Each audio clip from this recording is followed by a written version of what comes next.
আল্লাহর হক ও বান্দার হকের গুরুত্ব। আমরা যারা আল্লাহকে ভয় করি তাদের জানা উচিত যে আল্লাহর হক এবং বান্দার হক এই দুটি বিষয় সম্পূর্ণ আলাদা। আল্লাহর হক হল আল্লাহর ইবাদত করা, তার কাছে ক্ষমা চাওয়া, নামাজ, রোজা, হজ করা। আমরা যদি আল্লাহর কোনো হকে ত্রুটি করি এবং তা থেকে আন্তরিকভাবে তওবা করি, তবে আল্লাহ সুবহানাহু ওয়া তাআলা অত্যন্ত দয়ালু। যদি কোনো বান্দা চোখের জল ফেলে কাবা শরীফের গিলাফ ধরে আল্লাহর কাছে কাঁদে, তবে মহান আল্লাহ তার নিজ দয়ায় হয়তো তার নিজের হক মাফ করে দিতেও পারেন ইনশা আল্লাহ। কিন্তু মনে রাখবেন, বান্দার হক হল সম্পূর্ণ ভিন্ন একটি বিষয়।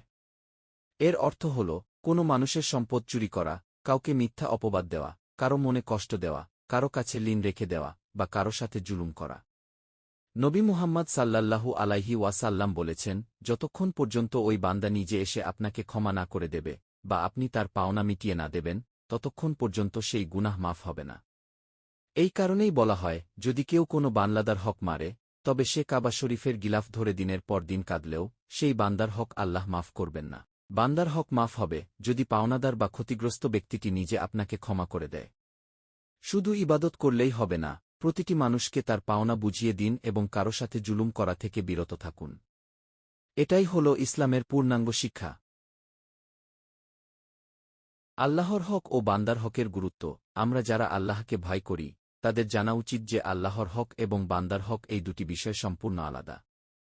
আল্লাহর হক হল আল্লাহর ইবাদত করা, তার কাছে ক্ষমা চাওয়া, নামাজ, রোজা, হজ করা। আমরা যদি আল্লাহর কোনো হকে ত্রুটি করি এবং তা থেকে আন্তরিকভাবে তওবা করি, তবে আল্লাহ সুবহানাহু ওয়া তাআলা অত্যন্ত দয়ালু। যদি কোনো বান্দা চোখের জল ফেলে কাবা শরীফের গিলাফ ধরে আল্লাহর কাছে কাঁদে, তবে মহান আল্লাহ তার নিজ দয়ায় হয়তো তার নিজের হক মাফ করে দিতেও পারেন ইনশা আল্লাহ। কিন্তু মনে রাখবেন, বান্দার হক হল সম্পূর্ণ ভিন্ন একটি বিষয়।